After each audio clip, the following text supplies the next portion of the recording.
Hello student, YouTube के हमारे इस चैनल में आप सभी लोगों का स्वागत है। आप लोग कैसे हैं? आशा है कि आप लोग अच्छे होंगे। और आज हम लोग जो है एक नया चैप्टर शुरू करने वाले हैं।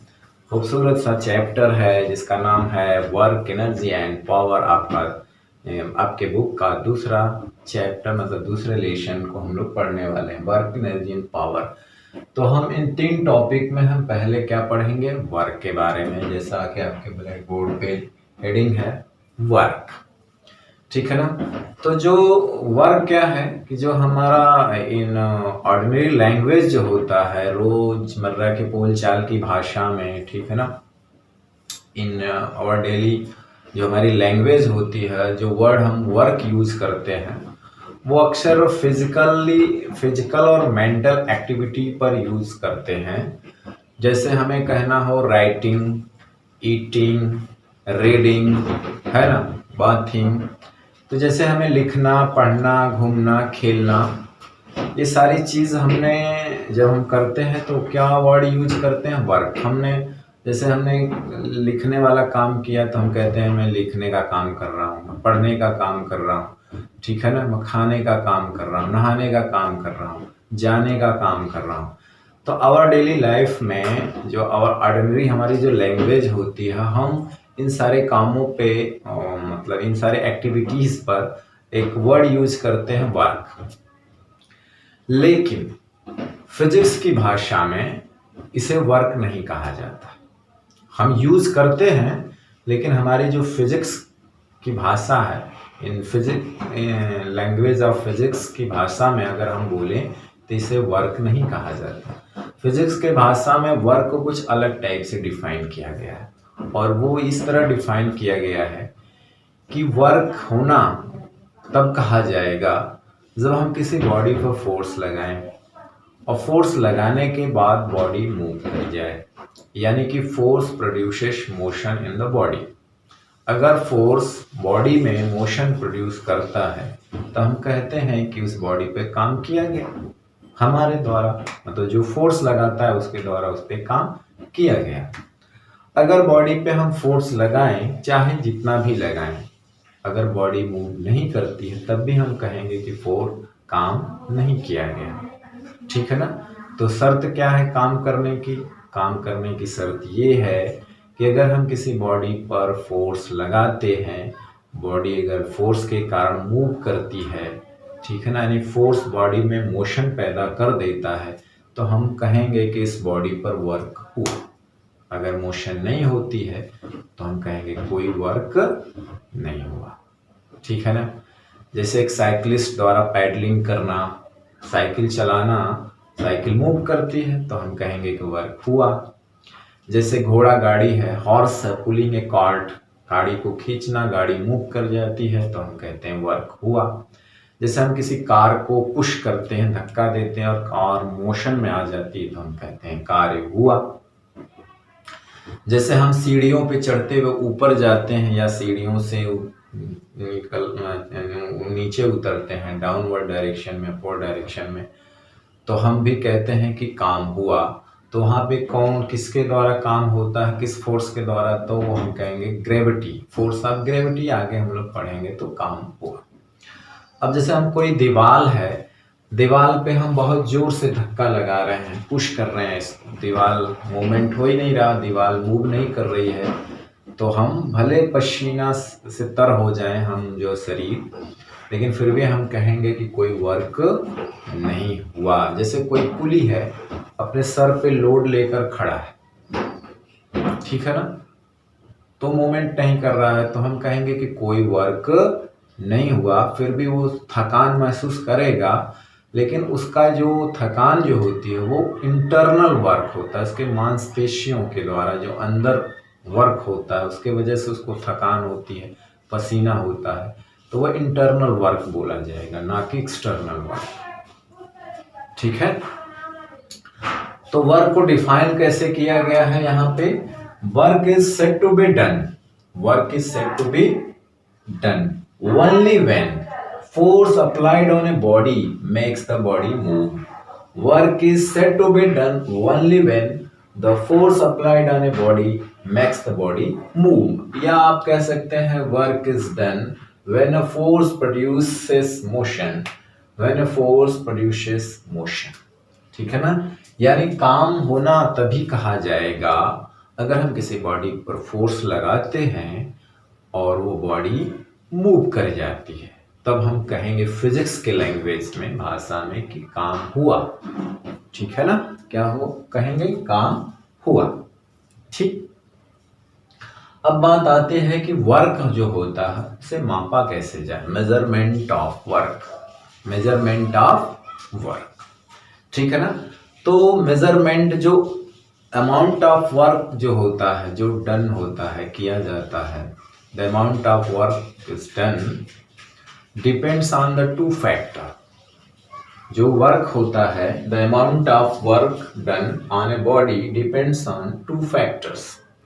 तो दो फैक्टर पे डिपेंड करता है। पहला है magnitude of the force applied, मतलब जो फोर्स हम लगाते हैं एक उसके मैग्नीट्यूड पर निर्भर करता है।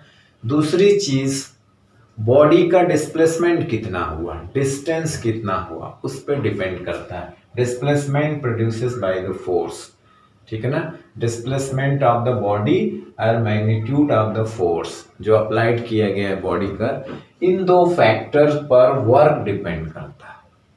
यानी वर्क कहा जाए तो इन दोनों के प्रोपोर्शनल होता है। ठीक है ना, इन दोनों के क्या होता है, प्रोपोर्शनल होता है। Work proportional force and work proportional, अगर हम डिस्प्लेसमेंट को एस से दिखाएं या डी से, तो ये दोनों के प्रोपोर्शनल होता है। कहने का मतलब ये हुआ कि अगर हम दो अलग अलग फोर्स यानी कि F1 ग्रेटर देन F2 हो और किसी बॉडी पर अप्लाई करते हैं और बॉडी सेम डिस्प्लेसमेंट होता है, बॉडी में मतलब सेम डिस्टेंस मूव करती है, मान लो s, तो हम क्या कहेंगे कि जो बॉडी पर जितना ज्यादा फोर्स लगा था उसके द्वारा वर्क क्या है, ज्यादा काम किया जाएगा। दो different force same displacement produce करते हैं डिस्टेंस बॉडी में, तो जो ग्रेटर फोर्स होता है उसके द्वारा मोर वर्क किया जाएगा, ज्यादा वर्क किया जाएगा। ठीक है ना, छोटे फोर्स के द्वारा।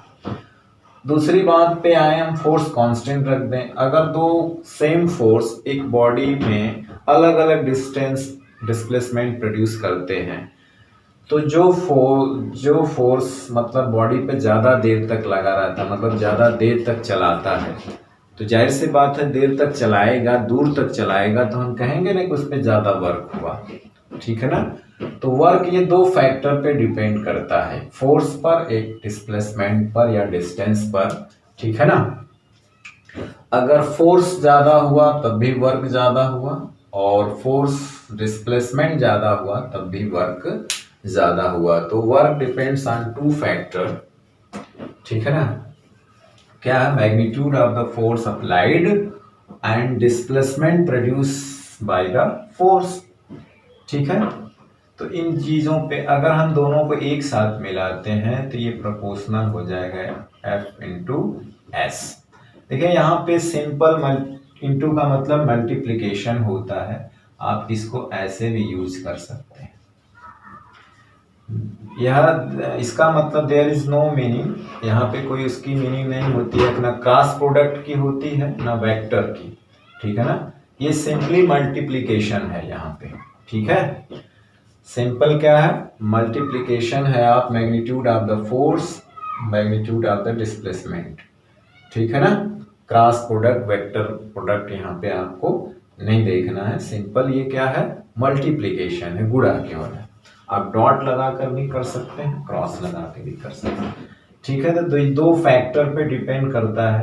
ठीक है, तो यहाँ से हम लोग प्रोपोर्शनैलिटी जब हटाते हैं तो एक कांस्टेंट आता है जिसको हम मान लेते हैं कि वेयर इज के is a proportionality constant F into S. लेकिन एमकेएस सिस्टम में हम जो यूनिट इस तरह से चॉइस करते हैं अपनी, जिसको हम लोग एमकेएस सिस्टम कहते हैं। इन एमकेएस सिस्टम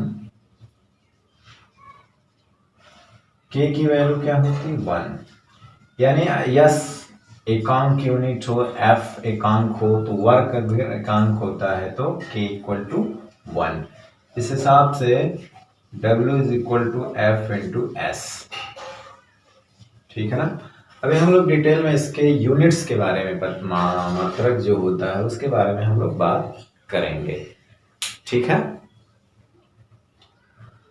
तो ये मेजरमेंट ऑफ वर्क है, तो ये चीज पे डिपेंड करता है, तो इस चीज को रब करता हूँ। अब जो है हम उसकी डिफिनीशन लिखते हैं कि मेजरमेंट कैसे होता है। देखिए वर्क का मेजरमेंट क्या होता है कि ये प्रोडक्ट होता है अब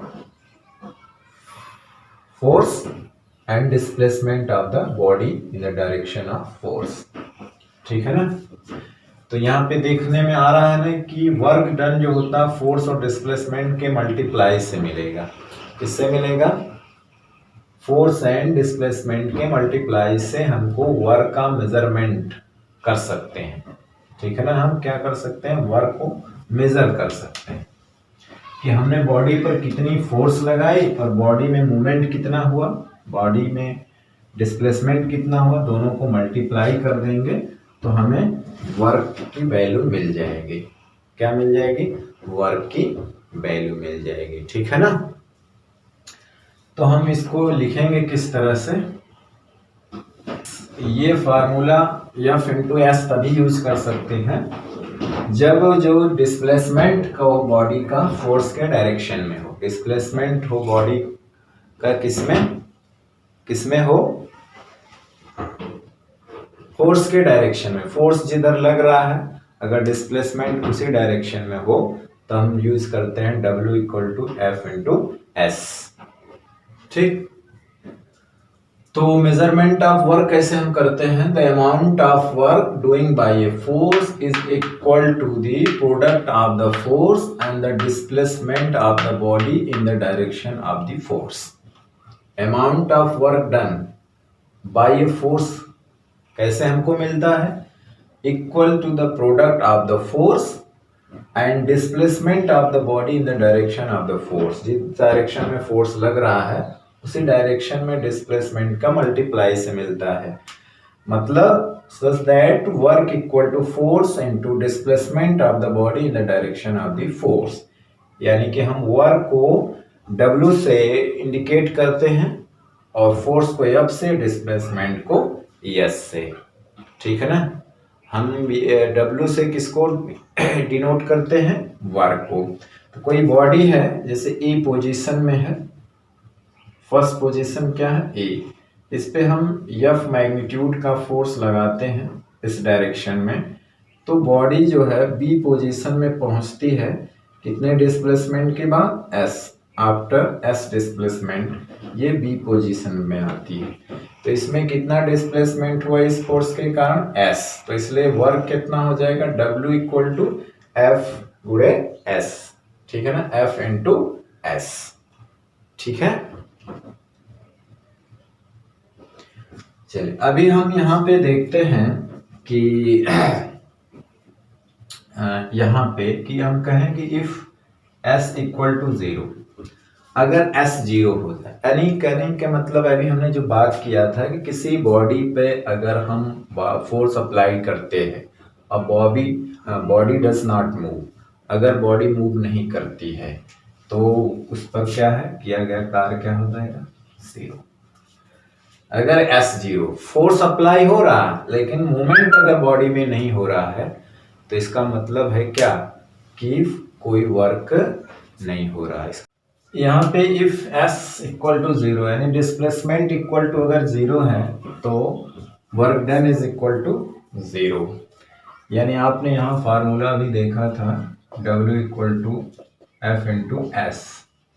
तो अगर हम S 0 कर देंगे तो W क्या हो जाएगा? वर्क डन क्या हो जाएगा? 0। मतलब है कि अगर हम किसी बॉडी को फोर्स अप्लाई भी करते हैं तो अगर बॉडी में कोई डिस्प्लेसमेंट नहीं होता है, कोई मूवमेंट नहीं होता है, तो हम क्या कहेंगे कि work done is 0। Work done is 0। ठीक ना। तो किसी बॉडी पे पूछा भी जा सकता है कि अगर किसी बॉडी पे फोर्स लग भी रहा है तो कब वर्क डन 0 होगा?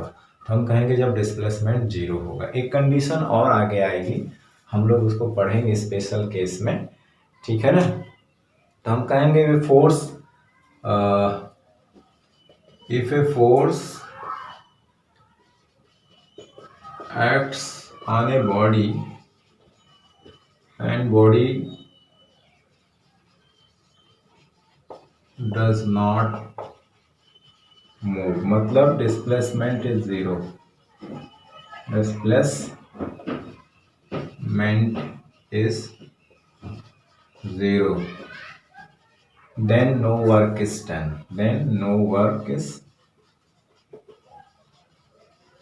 तो कोई काम नहीं किया जाएगा। Work as a scalar quantity, work is a scalar quantity, अभी वेक्टर नहीं होता है, स्केलर आगे भी थोड़ा सा चर्चा करेंगे। क्वांटिटी मतलब वर्क के पास केवल मैग्नीट्यूड होता है, it has no direction, work has no direction, only magnitude होता है। क्योंकि एक वेक्टर क्वांटिटी कब होती है, जब उसके पास मैग्नीट्यूड के साथ साथ उसके डायरेक्शन होती है। तो work is only, work has only quantity, है ना, मैग्नीट्यूड होता है, sorry, work has only magnitude and there is no direction, therefore work is a scalar quantity, ठीक है ना, इसमें डायरेक्शन से कोई मतलब नहीं होता है। अब हम लोग एक एक्सप्रेशन पढ़ेंगे वर्क का, जिसको हम लोग जनरल फार्मूला एक तरह से कहते हैं, एक व्यापक सूत्र, जनरल फार्मूला पढ़ेंगे वर्क का, जिससे हम कोई भी वर्क मेजरमेंट कर सकते हैं। और वो कब आएगा ऐसा कि जब फोर्स किसी बॉडी पर लगता है और बॉडी फोर्स के डायरेक्शन के अलावा किसी अन्य डायरेक्शन में मूव करे। मतलब ये कोई, it is not necessary that कि अगर हम बॉडी फोर्स पर लगाते हैं, सॉरी, फोर्स बॉडी पर लगाते हैं और बॉडी फोर्स के डायरेक्शन में मूव करें, किसी अन्य डायरेक्शन में अगर मूव करती है तब हम वो वर्क कैसे कैलकुलेट करेंगे। तो उसके लिए एक एक्सप्रेशन का डेरिवेशन करेंगे, एक्सप्रेशन फॉर वर्क जिसको हम कहते हैं, यानी W = Fs cos थीटा। तो एक्सप्रेशन फॉर वर्क, ठीक ना, एक्सप्रेशन व्यंजक जिसको कहते हैं एक्सप्रेशन फॉर वर्क, इसको हम लोग अभी प्रूफ करेंगे, F cos थीटा।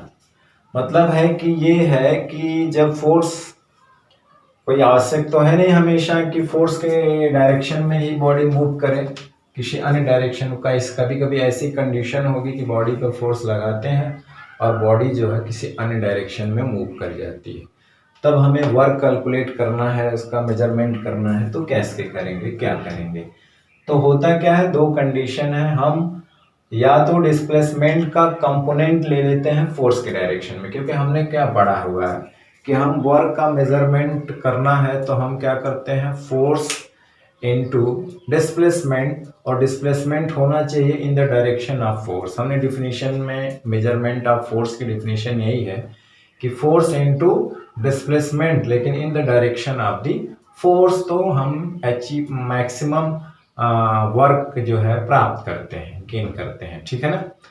लेकिन अगर हम फोर्स लगाते हैं किसी अन्य डायरेक्शन में, बॉडी का मूव होता है किसी अन्य डायरेक्शन में, तब हम वर्क कैसे कैलकुलेट करेंगे, उसका एक्सप्रेशन है, तब वो मैक्सिमम वर्क तो नहीं प्राप्त होता है, तब हमें फोर्स का या डिस्प्लेसमेंट का फोर्स के डायरेक्शन में कंपोनेंट लेना होता है, या तो फोर्स का ही कंपोनेंट ले लिया जाए डिस्प्लेसमेंट के डायरेक्शन में। तो दो तरह का यहाँ पे कंडीशन बनेगी, ठीक है ना। तो पहली कंडीशन क्या है, पहली कंडीशन है कि by finding the component of force, component of displacement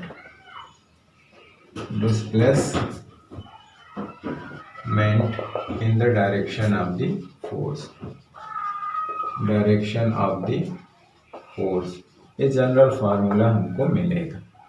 जैसे कि ये हॉरिजेंटल डायरेक्शन में मान लीजिए फोर्स लग रहा है और बॉडी जो है एक इंक्लाइंड प्लेन पे रखी हुई है। जैसे ये बॉडी है, यहाँ पे एक ब्लॉक है लकड़ी का एक तरह से, ठीक है ना। हॉरिजेंटली इस पे हम फोर्स लगा रहे हैं F, तो क्या बॉडी इधर मूव करेगी क्योंकि हर एक इंक्लाइंड प्लेन है और इंक्लाइंड प्लेन हॉरिजेंटल से कितना स्लोप पर है, थीटा एंगल पर झुका हुआ है एक तरह से, उसका जो स्लोप है, ठीक है ना। तो ये बॉडी जो है फोर्स तो लगाएंगे लेकिन बॉडी किस डायरेक्शन में आएगी, इस डायरेक्शन में, और फोर्स लग रहा है इस डायरेक्शन में, ये पॉइंट ए पर फोर्स लग रहा है और बॉडी कहाँ पे आ जाएगी, यहाँ पे आ जाएगी, ठीक है ना। ये उसकी पोजीशन मान लेते हैं सी, ठीक है ना। तो ए से सी की पोजीशन जो है जिसको हम लोग एस कह लेंगे, क्या कह लेंगे, एस। डिस्प्लेसमेंट इस डायरेक्शन में ए से एस हुआ, ठीक है ना। और फोर्स की डायरेक्शन क्या है, इधर है, ठीक है ना। सी से एक परपेंडिकुलर इस पे ड्रा कर देते हैं जिसको हम लोग ए बी। फोर्स की डायरेक्शन ए बी के डायरेक्शन में है, डिस्प्लेसमेंट की डायरेक्शन ए सी के डायरेक्शन में, ठीक है ना। अब फोर्स के डायरेक्शन में देखिए डिस्प्लेसमेंट नहीं हो रहा, तो वर्क तो होगा लेकिन मैक्सिमम नहीं होगा क्योंकि फोर्स की डायरेक्शन अलग हो गई, ठीक है ना। तो अगर हमें इसका मेजरमेंट करना हो तो कैसे करना होगा, तो उसके लिए हम क्या करते हैं, इसका इस डायरेक्शन में कंपोनेंट ले लेते हैं, इसका इस डायरेक्शन में क्या ले लेते हैं, कंपोनेंट ले लेते हैं, ठीक है ना। तो कंपोनेंट प्राप्त करने के लिए हम क्या करते हैं, यहां से एक परपेंडिकुलर ड्रा करते हैं, क्या करते हैं, परपेंडिकुलर ड्रा करते हैं। तो यहाँ पे AC के इक्वल टू क्या है, S है, और यहाँ से हमने एक परपेंडिकुलर ड्रा किया है। तो लिखेंगे to find the component of displacement, to find the component of displacement, component of displacement in the direction of the force, in the direction of the force, ठीक है ना। मतलब फोर्स की डायरेक्शन क्या है, along AB, फोर्स की direction क्या है, along AB, ठीक है ना। ए परपेंडिकुलर CB ड्रॉ करेंगे, ए perpendicular CB is drawn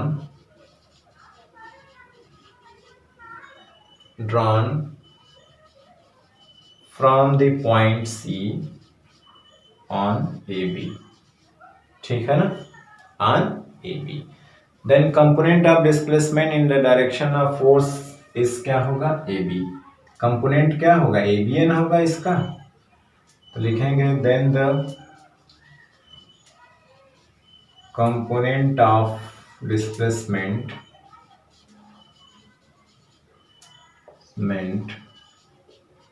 in the direction of force, in the direction of force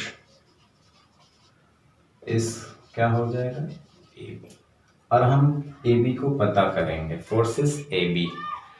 अब तब वर्क डन क्या हो जाएगा, हेंस वर्क डन क्या हो जाएगा, F गुणे AB। यही तो डिस्प्लेसमेंट है, फोर्स के डायरेक्शन का डिस्प्लेसमेंट, लेकिन बॉडी एक्चुअल में तो इधर जा रही थी, इसका इस डायरेक्शन में। कंपोनेंट के लिए हमने ये ड्रॉ किया हुआ, एक परपेंडिकुलर इसलिए ड्रॉ किया हुआ है कि कंपोनेंट हम निकाल सकें। और यहाँ पे हम लगाएंगे एक ट्रिग्नोमेट्री जो लगती है एक संपूर्ण त्रिभुज में, ठीक है ना, एक राइट एंगल ट्रायंगल में ही ट्रिग्नोमेट्री लगती है। तो यहाँ से अगर हमको चाहिए देखा जाए तो अगर हम कॉस थीटा की बात करें, कॉस थीटा ट्रिग्नोमेट्री में जानते हैं बेस अपॉन हाइपोटेन्यूज होता है। तो बेस क्या होता है, AB, हाइपोटेन्यूज क्या है, S, या उसी को हम लोग AC कह सकते हैं। तो AB इक्वल टू क्या हो जाएगा, S कॉस थीटा।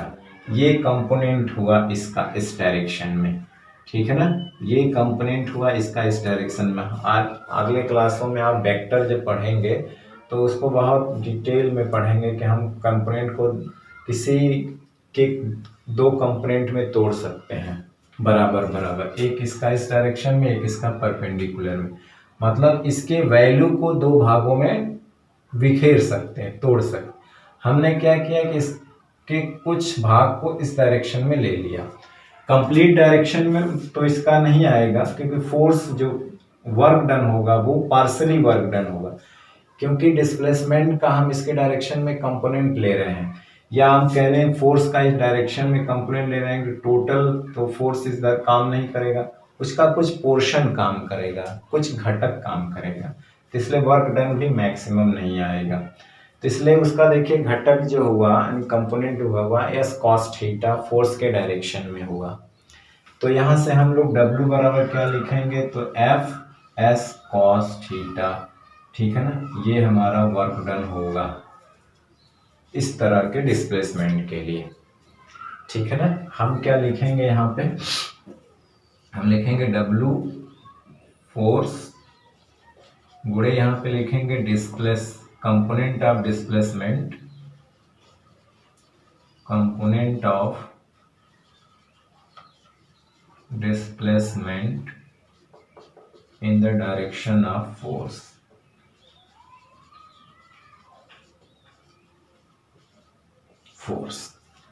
तो ये एक तरह से हम कह सकते हैं कि एक जनरल फार्मूला है। क्या है, एक जनरल फार्मूला है जिससे हम किसी भी टाइप में फोर्स और डिस्प्लेसमेंट की डायरेक्शन अलग अलग होगी तो हम उसका मेजरमेंट अलग कर सकते हैं।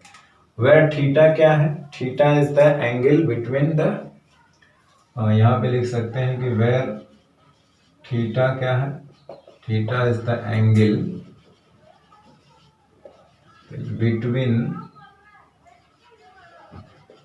between the direction of force, between the direction of force and the direction of displacement, and the direction of the displacement, ठीक है। चलिए इसका स्क्रीनशॉट लीजिए जल्दी से। हम इसकी दूसरी कंडीशन, दूसरी क्या है, हमने यहाँ पे इसका कंपोनेंट फोर्स के डायरेक्शन में लिया था, अब हम फोर्स का कंपोनेंट एस के डायरेक्शन में लेंगे और कुछ नहीं है, ठीक है ना। हम उसका कंपोनेंट उसके डायरेक्शन में लेंगे, ठीक है। चलिए इसी फिगर में हम लोग देख लेते हैं।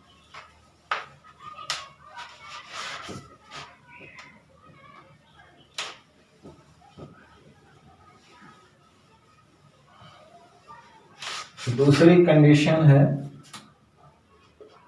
by finding the component of force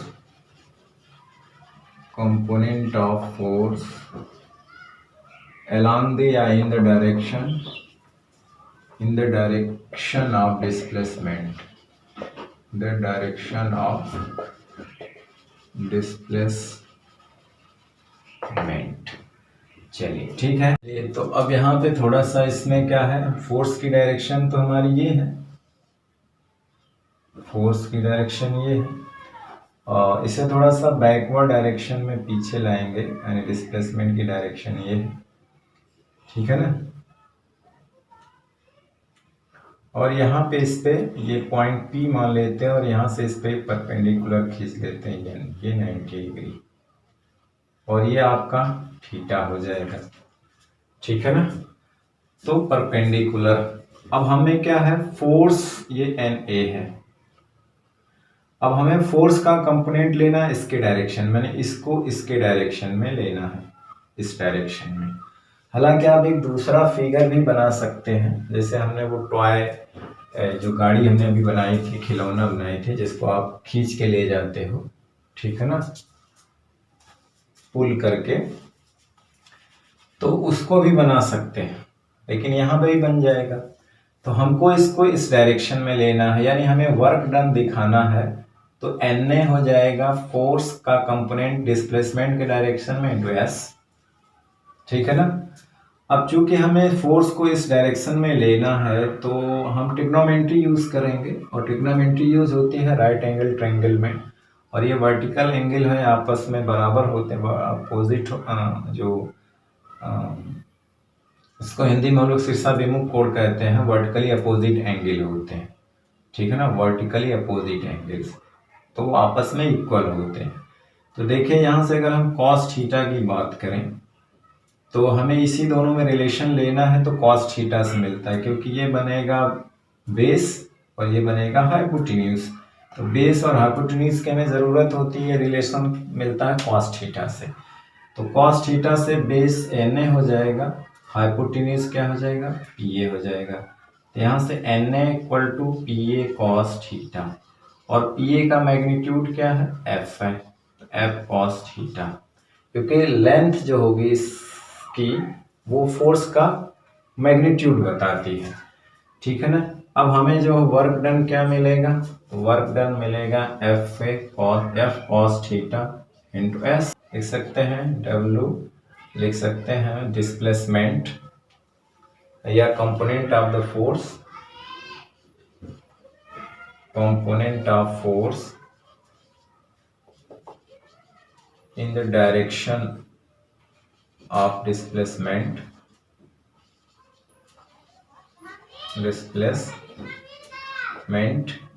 गुणे डिस्प्लेसमेंट, क्या हो जाएगा, डिस्प्लेसमेंट। या इसको अगर हम इस तरह से लिखें तो हमें फिर से वही फार्मूला मिलेगा, ठीक है, ये ठीक। तो यहां से वर्क डन जो है तीन चीजों पर डिपेंड करता है। फ्रॉम दिस इक्वेशन, यहाँ पे लिखेंगे कि फ्रॉम द above इक्वेशन या above expression, it is clear that क्या क्लियर हो रहा है कि work done is equal to the product of magnitude of the force and magnitude of the displacement and the cosine of the angle between the direction of force and the direction of the displacement, cosine of the angle theta between the direction of force and displacement s, ठीक है ना।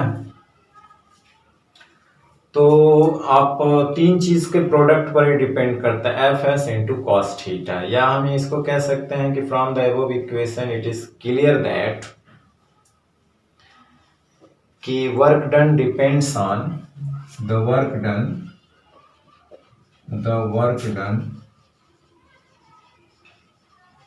Depends on, पहला क्या है, magnitude of force, दूसरा है magnitude of displacement, magnitude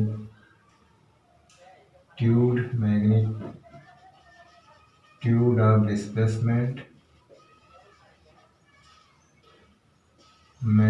और तीसरा है एंगल थीटा, है ना। ये थीटा क्या है, between the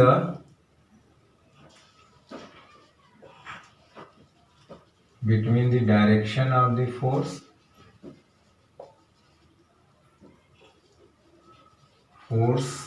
and the direction of displacement,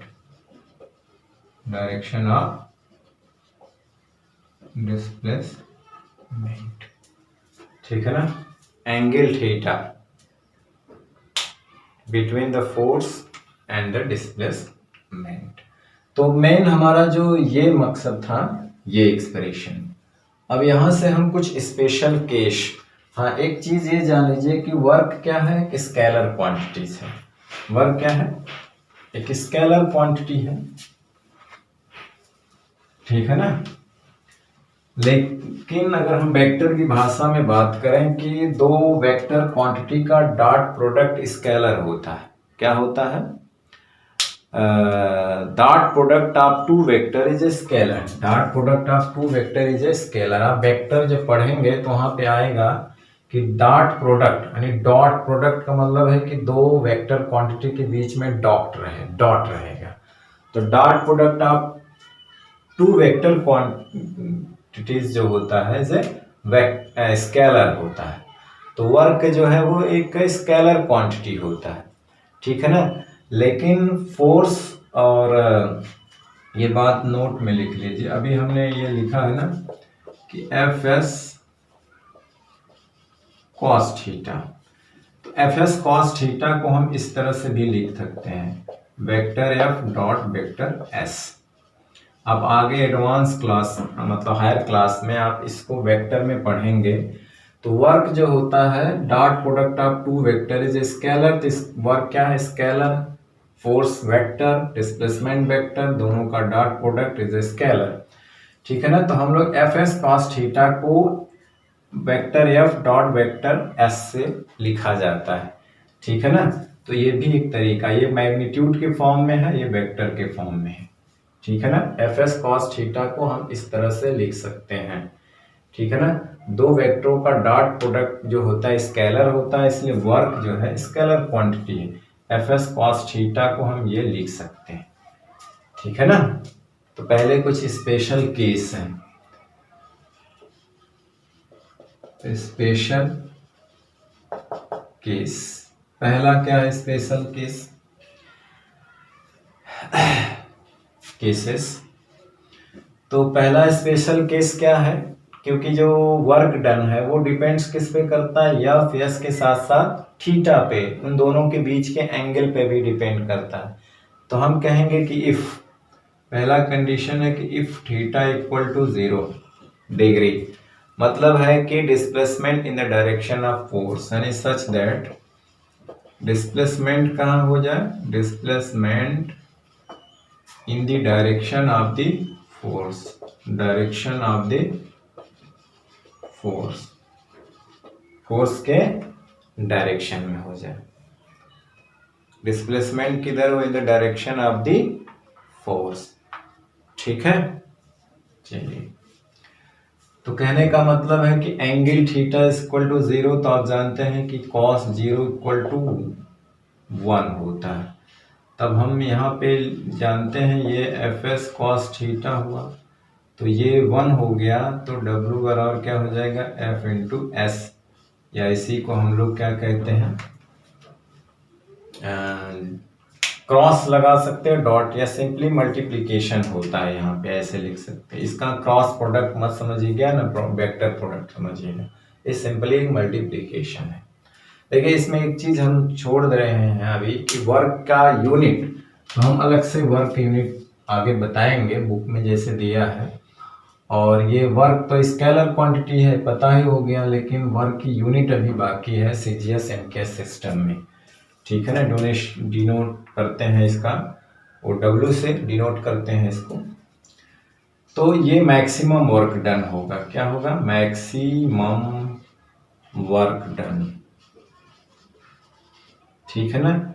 और ये कैसा हो जाएगा? पॉजिटिव वर्क डन होगा। कैसा होगा? पॉजिटिव वर्क डन, यानी कि work done is positive. Work done is, यहाँ पे लिख सकते हैं पॉजिटिव वर्क डन, या कह सकते हैं कि वर्क डन इज पॉजिटिव, और मैक्सिमम भी होगा। तो जब फोर्स के डायरेक्शन में डिस्प्लेसमेंट होता है तो वर्क डन पॉजिटिव होता है। क्या होता है? वर्क डन पॉजिटिव होता है, ठीक है ना।